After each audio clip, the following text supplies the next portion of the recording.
Imagina que estás en los zapatos de las hijas de Lot, viviendo el caos total después de la destrucción de Sodoma y Gomorra. ¿Te lo puedes creer? Ahí estás, con tu papá, mirando cómo todo a tu alrededor se ha venido abajo. La sensación de estar completamente solas, en un mundo que parece haber perdido toda esperanza y sin un futuro a la vista, debe ser abrumadora. Ahora, sumérgete en la vida de estas chicas que, movidas por la desesperación y el fuerte deseo de seguir adelante con su familia, se ven empujadas a tomar decisiones realmente drásticas. La historia de estas mujeres y las consecuencias de sus actos nos hace pensar un montón sobre nuestras elecciones y lo que valoramos, especialmente cuando las cosas se ponen difíciles. ¿Estamos dispuestos a dejar de lado lo que creemos con tal de sobrevivir? ¿O seremos capaces de mantenernos firmes, incluso cuando todo parece perdido? Quédate conmigo hasta el final y te revelaré algo que podría cambiar tu forma de ver la vida. Ahora, vamos a darle una mirada al capítulo 19, versículo 27 del libro de Génesis, que empieza así. Y subió Abraham por la mañana al lugar donde había estado delante de Yahvé. Este momento de Abraham es súper profundo. Él vuelve al lugar donde ya había estado, buscando esa conexión especial con lo divino. Es como si Abraham no pudiera sacarse de la cabeza lo que pasó con las ciudades y necesitara entender más, buscar alguna señal o algo de consuelo en cuanto a lo que ocurrió. Elegir hacerlo por la mañana no es casualidad. Es un símbolo de un nuevo comienzo, una forma de buscar claridad y entender mejor lo espiritual en medio del caos. Al regresar a ese lugar especial, Abraham busca profundizar esa conexión divina, esperando encontrar respuestas y quizás un poco de paz ante tanta destrucción. Este acto nos muestra una relación superintensa entre Abraham y lo divino, donde hay diálogo, búsqueda de comprensión y una constante reflexión sobre lo que significa seguir el camino correcto. En el capítulo 19, versículo 28 del libro de Génesis, nos encontramos con una escena profundamente evocadora. Aquí, la narrativa se centra en un momento donde Abraham se detiene a observar el resultado de un cataclismo sin precedentes, la destrucción de Sodoma y Gomorra. Lo que ve es impactante: columnas de humo ascendiendo de la tierra, evocando la imagen de un horno en pleno funcionamiento. Este pasaje no solo describe un evento físico devastador, sino que también nos invita a reflexionar sobre múltiples capas de significado y simbolismo. Primero, esta visión del humo es una representación visual potente del juicio divino. La comparación con el humo de un horno no es casual. Sugiere un proceso de purificación, aunque uno que lleva consigo una destrucción masiva. Es un recordatorio visual de las consecuencias del comportamiento humano y de cómo nuestras acciones pueden llevar a resultados catastróficos, no solo para nosotros, sino para nuestro entorno. Segundo, este momento de observación por parte de Abraham es significativo. No es simplemente un testigo pasivo de la destrucción. Su mirada hacia el desastre refleja una profundidad de pensamiento y preocupación. A través de sus ojos, somos invitados a considerar nuestra propia responsabilidad moral y ética en el mundo. ¿Cómo nuestras acciones afectan a los demás? ¿Cómo debemos vivir para evitar tales desenlaces? Tercero, este versículo sirve como un punto de inflexión en la narrativa, marcando el fin de una era y el comienzo de otra. El humo que sube del suelo es un símbolo del cambio irreversible que ha ocurrido. Es una imagen que queda grabada en la memoria de Abraham y en la nuestra. Un recordatorio de que las acciones tienen consecuencias y que el cambio, aunque a veces necesario, puede venir con un costo alto. Cuarto, hay una dimensión emocional y espiritual en este acto de mirar. Abraham, al contemplar el humo, está buscando entender no solo el qué, sino el porqué detrás de estos eventos. Esto refleja una búsqueda humana universal por el significado en medio del caos y la destrucción. ¿Cómo encontramos propósito y dirección cuando nos enfrentamos con la evidencia de nuestra propia fragilidad? Este versículo nos invita a reflexionar sobre el concepto de justicia divina. A través de esta poderosa imagen, somos llevados a cuestionar nuestras nociones sobre el castigo, la redención y la posibilidad de comenzar de nuevo. Es una llamada a la introspección y al cambio personal, un recordatorio de que, aunque podemos enfrentarnos a consecuencias devastadoras por nuestras acciones, también existe la posibilidad de renovación y esperanza. El capítulo 10, versículo 28 del libro de Génesis nos ofrece una rica tapesca de reflexiones sobre la ética, la moralidad y nuestro lugar en el mundo. A través de la simple pero poderosa imagen del humo ascendente, somos llevados a considerar las profundas implicaciones de nuestras acciones y a reflexionar sobre cómo vivimos nuestras vidas. La utilización de la imagen del humo de un horno trae a la mente una purificación intensa y total. El humo ascendente no es solo un testimonio visible de la destrucción, sino también un símbolo potente del castigo divino manifestándose. La metáfora del horno implica un proceso de limpieza que devora todo a su paso, erradicando cualquier rastro de corrupción o maldad. La frase «como el humo de un horno» refuerza esta idea, destacando tanto la fuerza como la semejanza entre el humo que se eleva y aquel que emana de un horno en funcionamiento.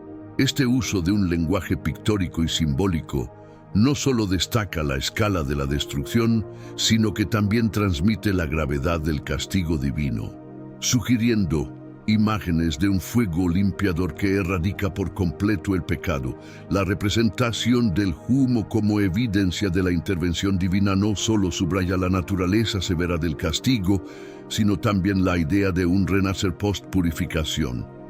La tierra, aunque devastada, es descrita como limpiada por la acción divina, lo que subraya la dualidad del juicio divino, su rigor, pero también la esperanza de renovación tras la limpieza.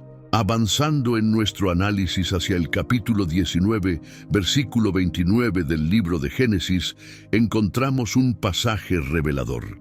Este versículo narra cómo, en el momento de la destrucción de las ciudades de la llanura, Dios recordó a Abraham y salvó a Lot de la catástrofe. Aquí la expresión «cuando destruyó Dios las ciudades de la llanura» establece claramente que la devastación de lugares como Sodoma y Gomorra fue una decisión directa de la divinidad.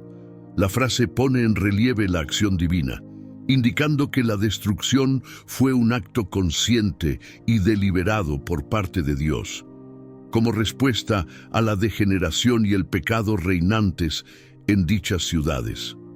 Este enfoque subraya la narrativa bíblica de que eventos trascendentales son el resultado de la intervención divina.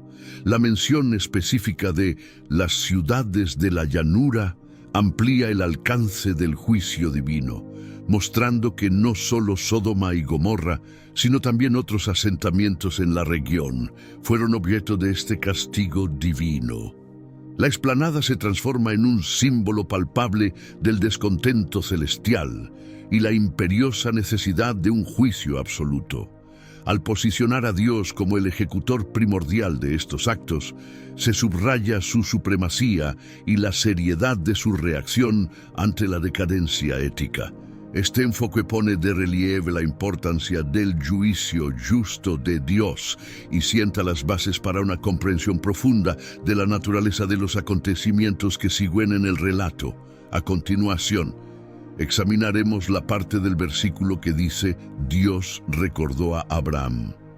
En estas pocas palabras se destaca la relación única entre Dios y Abraham, mostrando que el acto divino de salvar a Lot está enmarcado dentro del vínculo y el compromiso entre ellos. La frase «Dios recordó a Abraham» le va implícita una significación profunda. Recordar aquí va más allá de un simple acto de rememorar, sugiere la reactivación de un lazo especial y la honra de un pacto previamente establecido. La inclusión de Abraham en este contexto indica que la salvación de Lot no es meramente un gesto aislado de piedad, sino una prolongación de la relación especial entre Dios y Abraham. Este segmento enfatiza la lealtad de Dios a sus convenios y sus promesas y cómo la relación con Abraham, marcada por la fe y el seguimiento, juega un papel crucial en la intervención divina a favor de Lot. El acto de recordar a Abraham denota un compromiso divino que se asienta en esa relación y promesa, demostrando que la salvación de Lot no es solo un acto de justicia, sino una expresión de la misericordia divina en respuesta a la lealtad de Abraham. Finalizamos el análisis de este versículo con la frase: «Y sacó a Lot de en medio de la destrucción mientras arrasaba las ciudades en las que Lot residía». Este pasaje resalta la intervención precisa y directa de Dios para rescatar a Lot del cataclismo que asolaba las ciudades vecinas.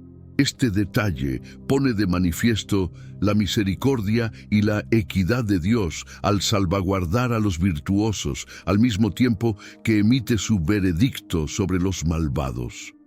La expresión «sacó a Lot de en medio de la destrucción» ilustra la acción divina de salvación, señalando que Lot fue escogido y separado del peligro que acechaba.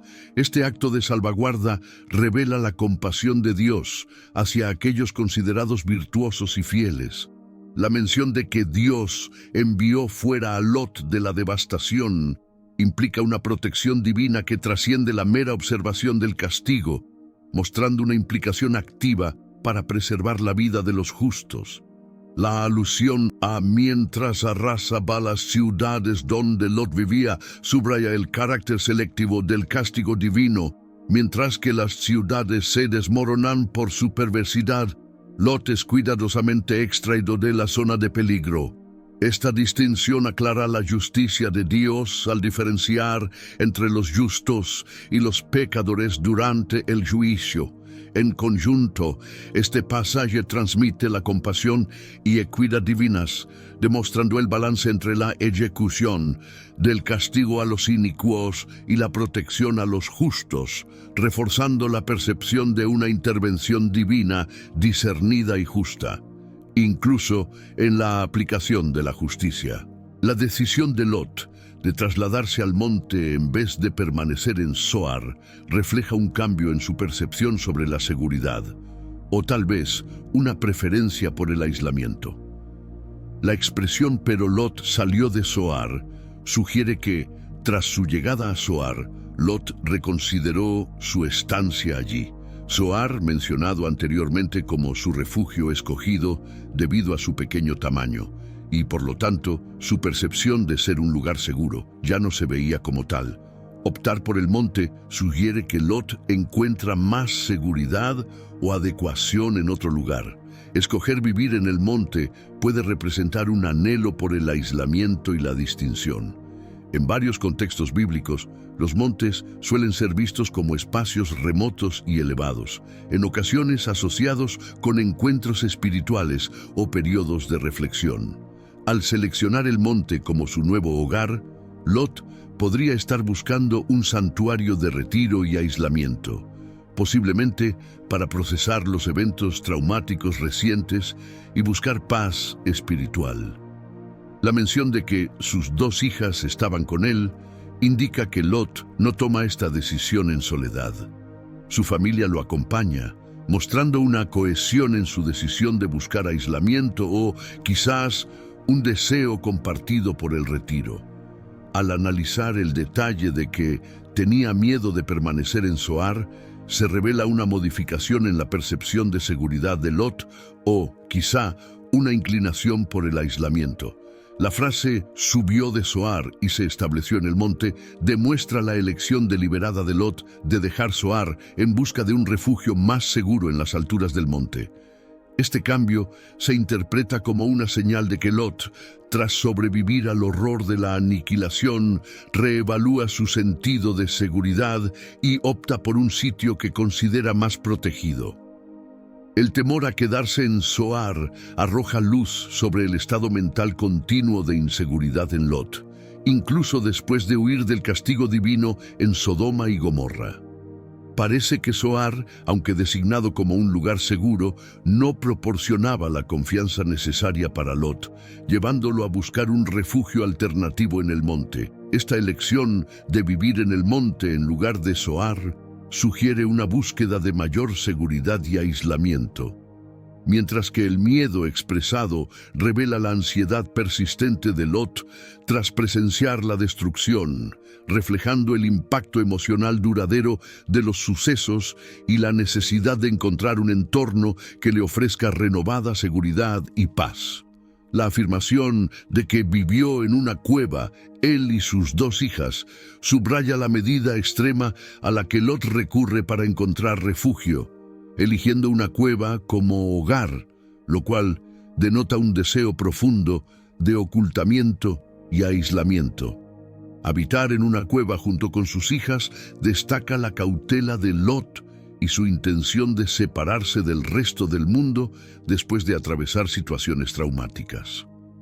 La palabra vivió implica una elección consciente y a largo plazo de asentarse en este lugar subterráneo, ofreciendo a Lot y a sus hijas un escondite seguro y aislado, un espacio para alejarse del exterior y encontrar consuelo tras las devastadoras experiencias vividas. La elección de la cueva como refugio simboliza también la necesidad de Lot de encontrar un lugar que le brinde seguridad y aislamiento emocional tras ser testigo de la destrucción y enfrentar el miedo. Lot busca un ambiente que le ofrezca la posibilidad de alejarse, tanto física como emocionalmente, de sus vivencias pasadas. La cueva se convierte en un emblema de refugio, proporcionando a Lot y sus hijas un espacio de consuelo y seguridad frente a los impactos traumáticos que han vivido. Avanzamos en nuestro análisis al capítulo 19 del libro de Génesis, versículo 31, que narra: Entonces la mayor dijo a la menor: Nuestro padre es anciano, y no hay hombre en la tierra que se una a nosotras según el modo de todo el mundo. Este versículo inicia con la hija mayor de Lot expresando su preocupación por la complicada situación familiar. Su declaración subraya un sentimiento de desesperanza y la preocupación por la desaparición de su linaje ante la ausencia de candidatos para continuar su estirpe en su reclusión. La mención de nuestro padre es anciano señala la preocupación primaria. La edad de Lot es vista como una barrera para la supervivencia de su descendencia. La ansiedad no solo se deriva de la vejez de Lot, sino también de la ausencia de hombres disponibles para seguir las prácticas tradicionales necesarias para la preservación familiar. La frase «no hay hombre en la tierra» refleja una sensación de aislamiento y desesperación por no hallar compañeros adecuados en su entorno. Esta preocupación por el fin de su linaje añade una dimensión trágica a su situación, ya que se ven obligadas a considerar opciones desesperadas para mantener la existencia de su familia en circunstancias adversas. El análisis continúa con el versículo 32, que dice: Vamos a darle vino a nuestro padre y acostémonos con él para preservar nuestra descendencia de nuestro padre. Este plan representa una desviación de las normas morales y sociales establecidas, enfrentando dilemas éticos y subrayando la desesperación de la hija mayor. La idea de darle vino a nuestro padre sugiere el propósito de embriagarlo deliberadamente para facilitar su plan, aprovechando su estado para superar cualquier posible resistencia. Este enfoque implica una manipulación intencionada, introduciendo un aspecto controvertido en su estrategia. La intención de «acostémonos con él» revela el objetivo de concebir descendencia de su propio padre, recurriendo a su embriaguez. Este método plantea no solo interrogantes éticos, sino también retos culturales, considerando las normativas de su tiempo. La decisión de la hija mayor de tomar medidas drásticas y éticamente ambiguas para garantizar la continuidad de su linaje refleja la gravedad de su desesperación y la complejidad de su dilema moral. Y en este video abordaremos este tema. ¿Por qué dijiste que no fue castigado? Si esto no es bueno, ¿por qué permitir ahora a todos estos héroes en la actualidad? ¿Qué cambia Dios en su forma de ser? ¿Tú qué piensas sobre eso? Comenta a continuación y mira hasta el final para aclarar este problema.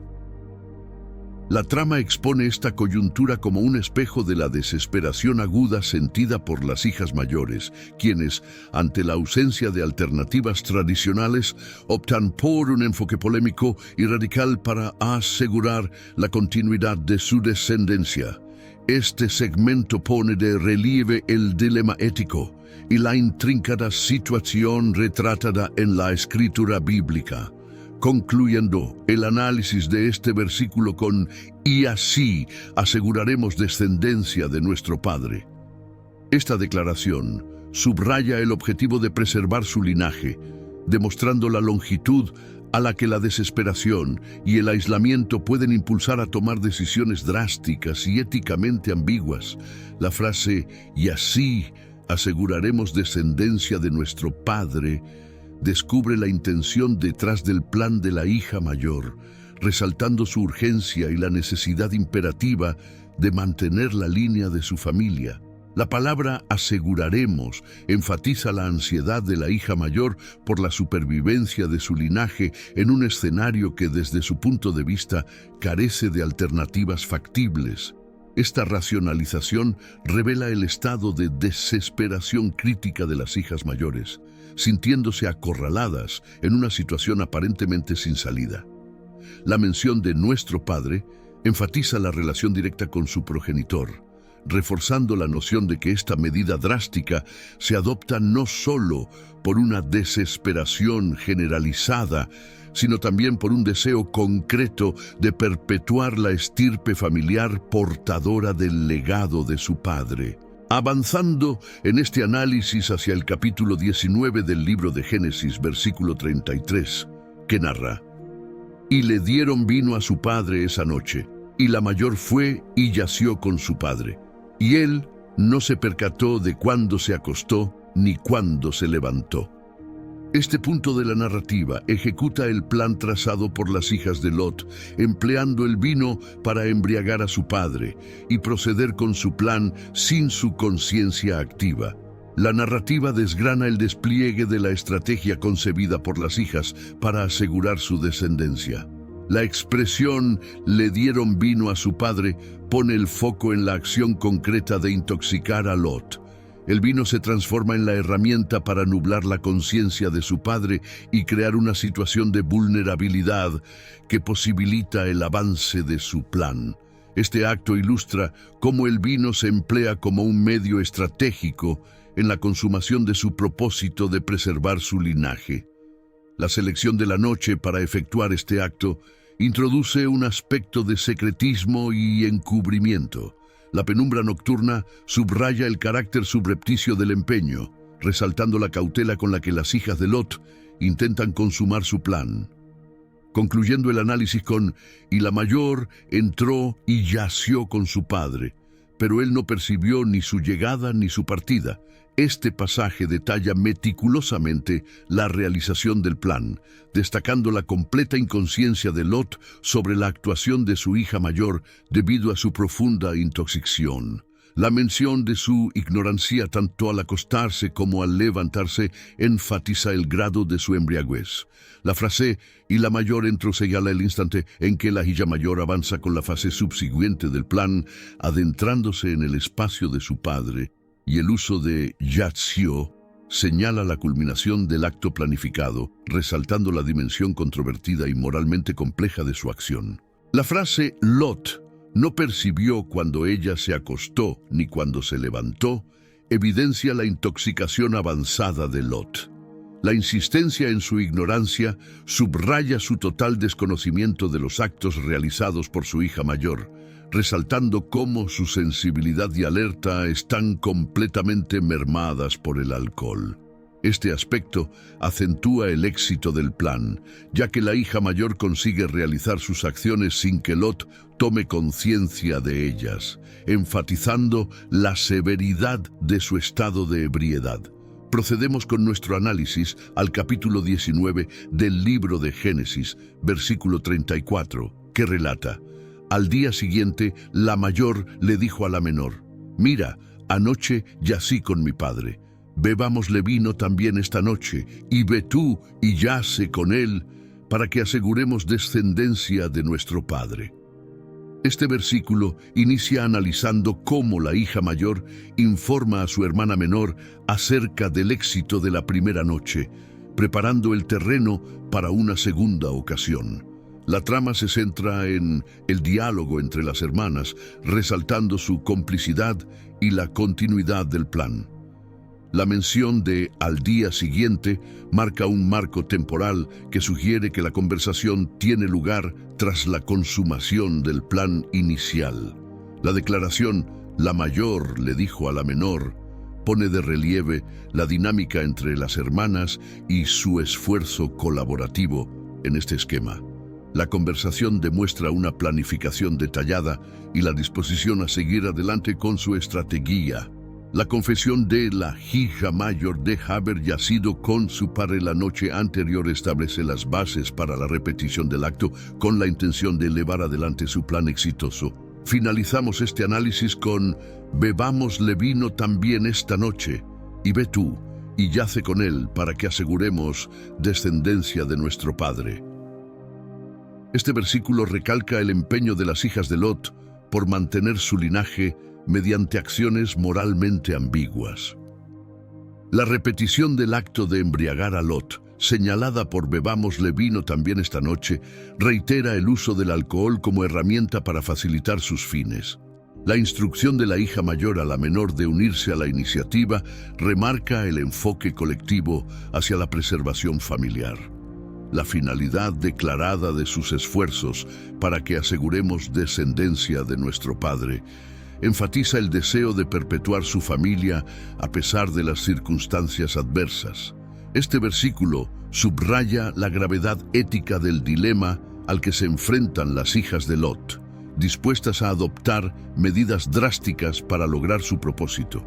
Continuamos este análisis en el capítulo 19 del libro de Génesis, versículo 35, que dice: «Y dieron a beber vino a su padre también aquella noche, y se levantó la menor y durmió con él». Sin embargo, Lot no se percató ni de su llegada ni de su partida.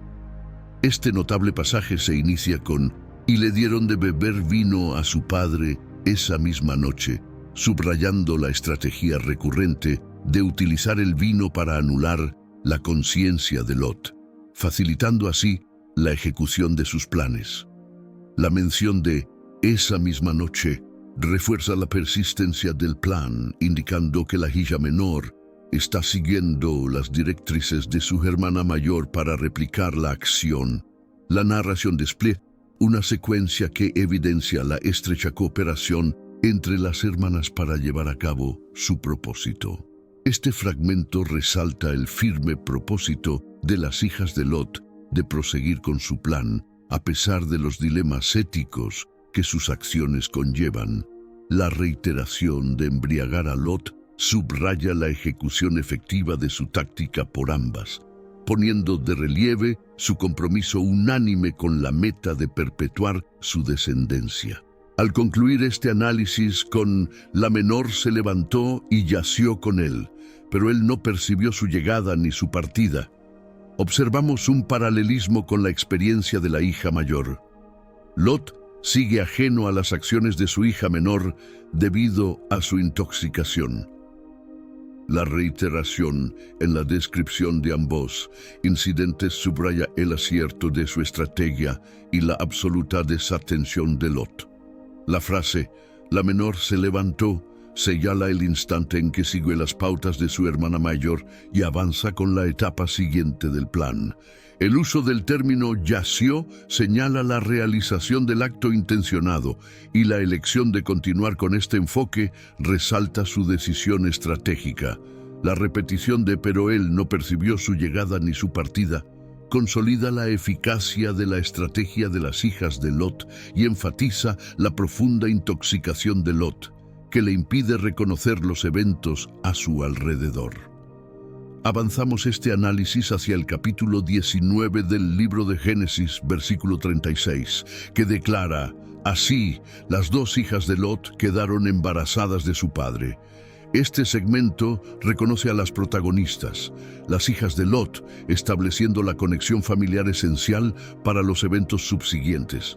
La referencia a las dos hijas de Lot actúa como una introducción a las figuras centrales de la trama, destacando su papel crucial y su vínculo directo con Lot.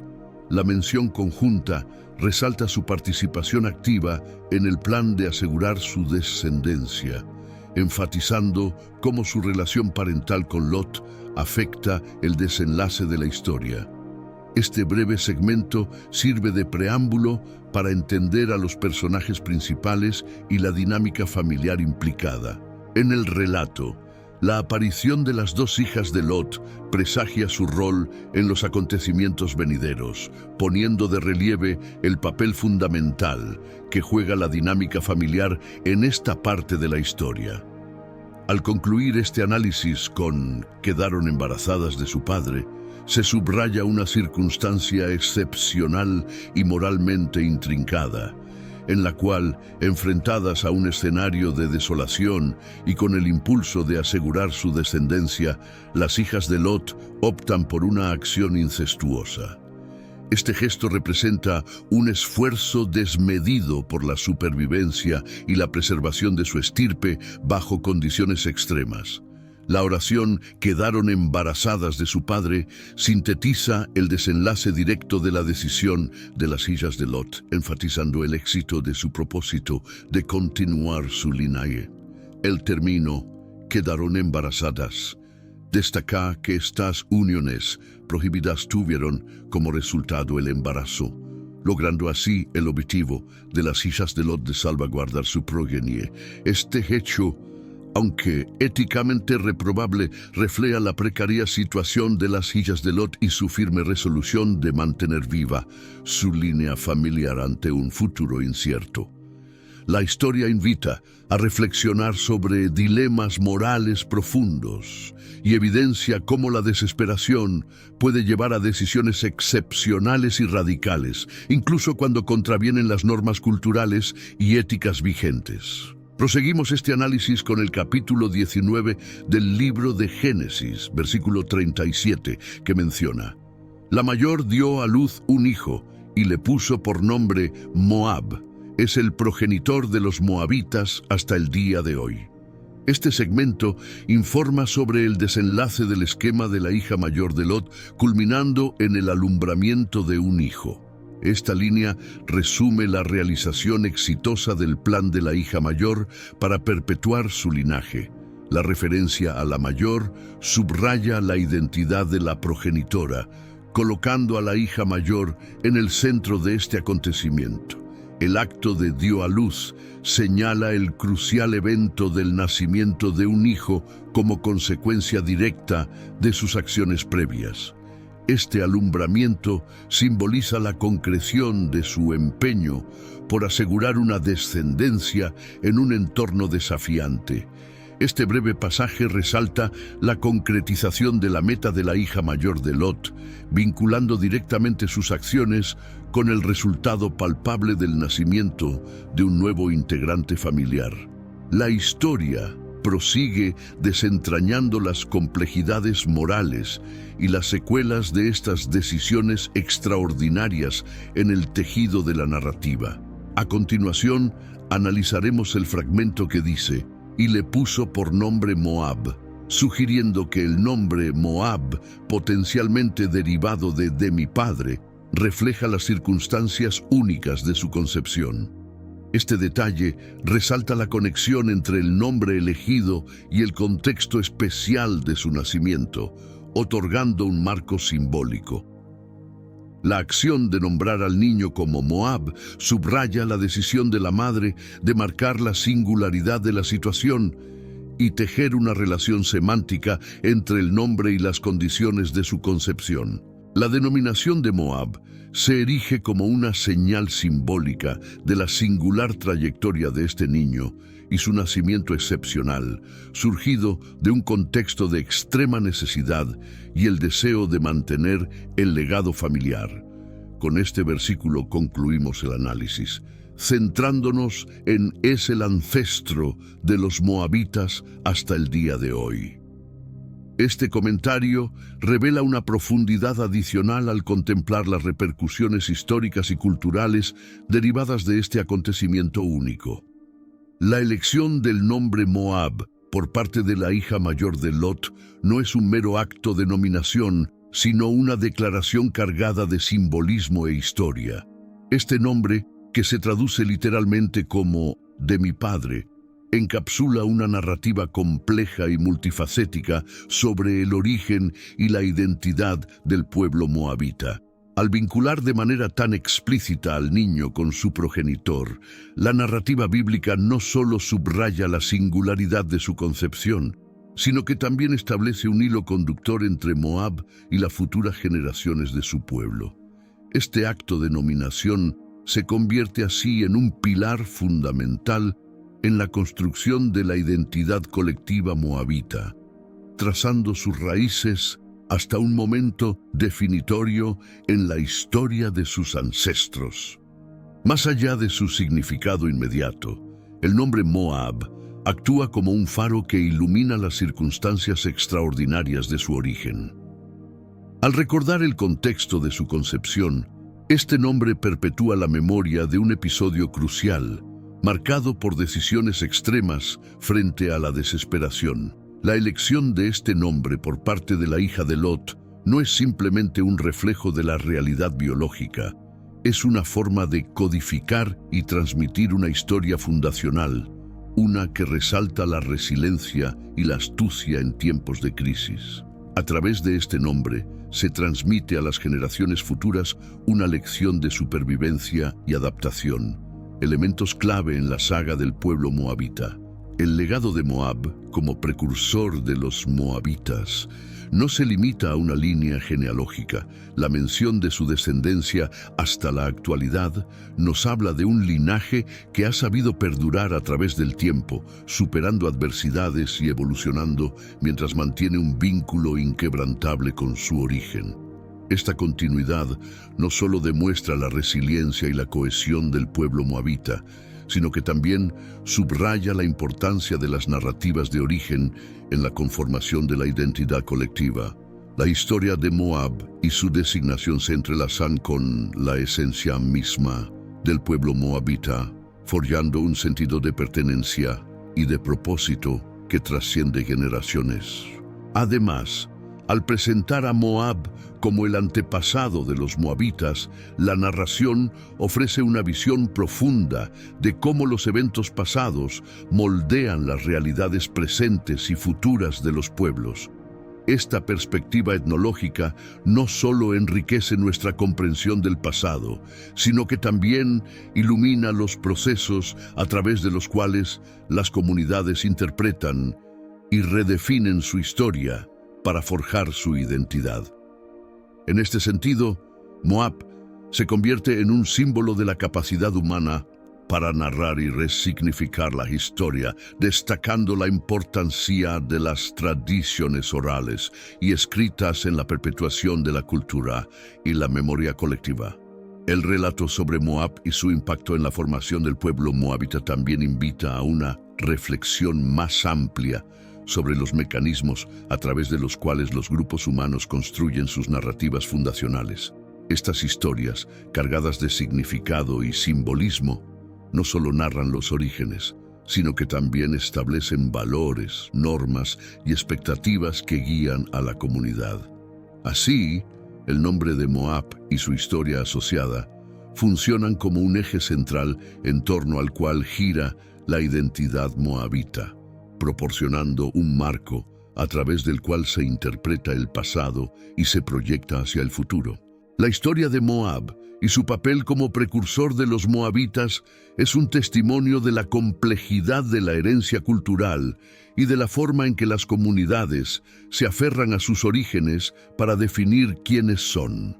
A través de este relato se destaca la potencia de los nombres y las historias para conectar a las personas con su pasado, permitiéndoles navegar el presente con una mayor conciencia de su lugar en la continuidad de la historia humana. En última instancia, la narración sobre Moab ofrece una ventana hacia la rica tapestría de la vida humana, donde cada hilo de historia y memoria contribuye a la construcción de un tejido cultural cohesivo y vibrante. La frase "hasta hoy" señala la perdurabilidad y la transmisión de esta conexión a través de las generaciones, resaltando la relevancia sostenida de este episodio en la configuración de la identidad moabita. Por ende, este pasaje trasciende el mero relato histórico, transformándose en un elemento cultural que moldea la autoimagen y el relato colectivo de los moabitas. Las elecciones extraordinarias, hechas en situaciones desesperadas, han tenido un impacto perdurable en la historia y la identidad de esta gente, ofreciendo una reflexión sobre las implicaciones éticas y las huellas culturales dejadas por las acciones humanas en contextos adversos. Proseguimos con el análisis del capítulo 19 del libro de Génesis, versículo 38, que indica: la hija menor también tuvo un hijo y le puso por nombre Ben-Ami. Él es el progenitor de los amonitas hasta el día de hoy. Este segmento subraya una dinámica similar a la de su hermana mayor, enfatizando la paridad en sus decisiones y las resultantes. Este relato va más allá de documentar un suceso, ilustrando las elecciones significativas realizadas por ambas hijas de Lot bajo condiciones extremas. La mención específica de la hija menor aclara la protagonista de este acto, marcando una relación directa con la hija menor de Lot.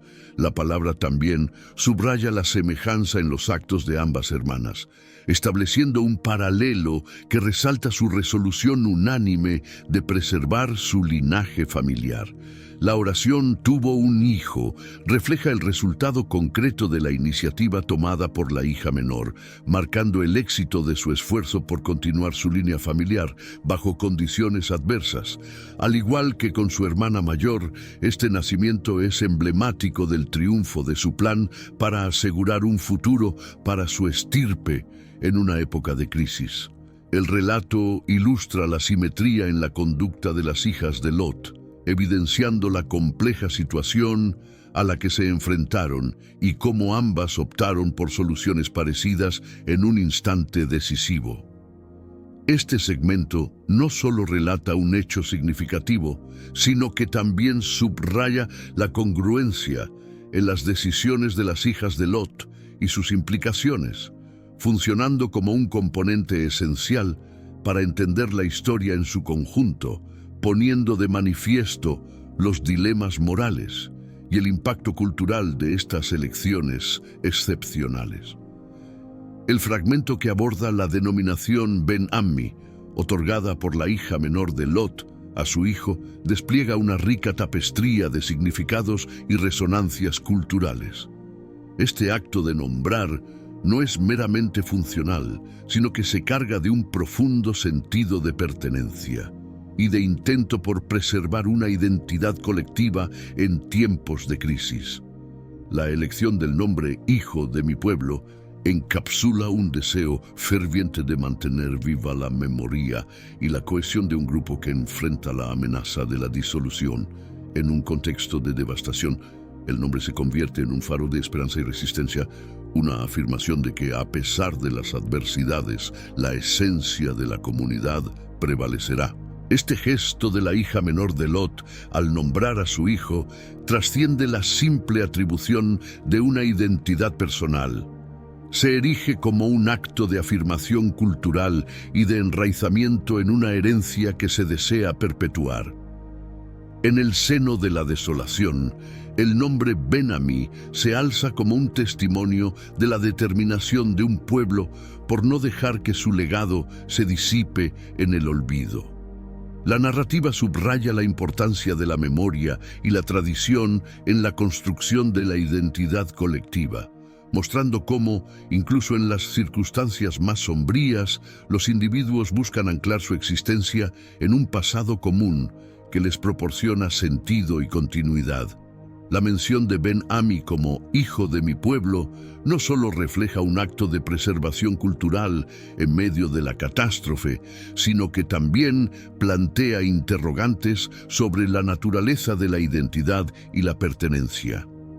Este nombre se convierte en un símbolo de la complejidad de las relaciones humanas, de la intersección entre lo personal y lo colectivo, y de cómo los individuos y los grupos se definen a sí mismos a través de sus narrativas compartidas. La historia de Ben-Ammi, entonces, se inscribe en un contexto mucho más amplio, uno que abarca las dinámicas de memoria, identidad y resistencia frente a la adversidad. Por otro lado, la referencia a los amonitas como descendientes de este episodio singular nos lleva a reflexionar sobre la forma en que las comunidades se forjan y se definen a través del tiempo. La mención de que son el progenitor de los amonitas hasta hoy no es simplemente un dato genealógico, es una afirmación de la persistencia de la identidad a lo largo de las generaciones. Este pasaje nos invita a considerar cómo los eventos del pasado continúan influenciando y moldeando las realidades presentes y futuras de los pueblos.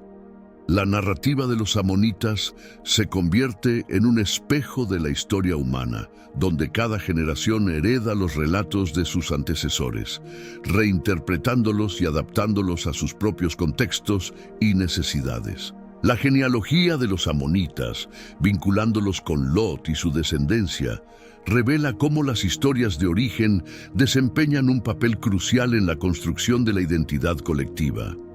Estos relatos no solo trazan líneas de parentesco, sino que también inscriben a los grupos dentro de un marco de narrativas significativas que definen sus valores, sus creencias y su lugar en el mundo.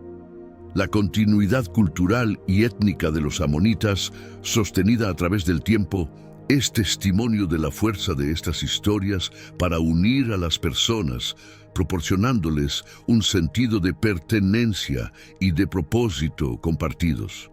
Tanto la historia de Ben-Ammi como la de los amonitas iluminan aspectos fundamentales de la experiencia humana.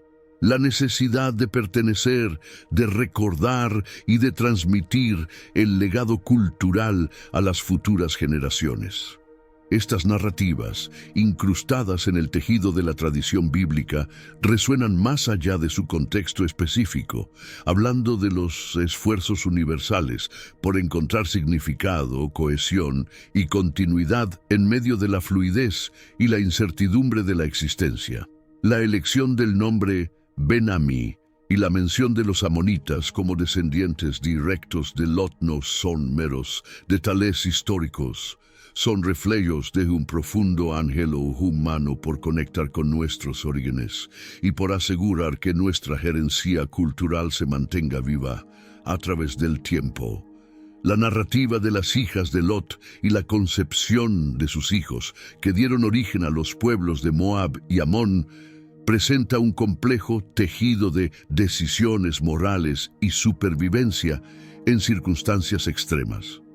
Este episodio, como muchos otros en las Escrituras, refleja la interacción humana con lo divino bajo condiciones excepcionales y plantea preguntas sobre la justicia, la misericordia y la intervención divina en los asuntos humanos.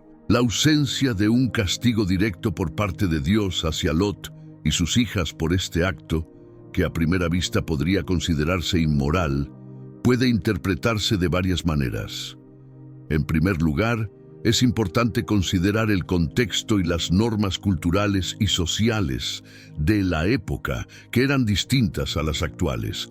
Además, la Biblia a menudo narra eventos sin emitir un juicio explícito sobre cada acción, dejando que las historias se desarrollen dentro de un marco más amplio de redención, justicia y misericordia divinas.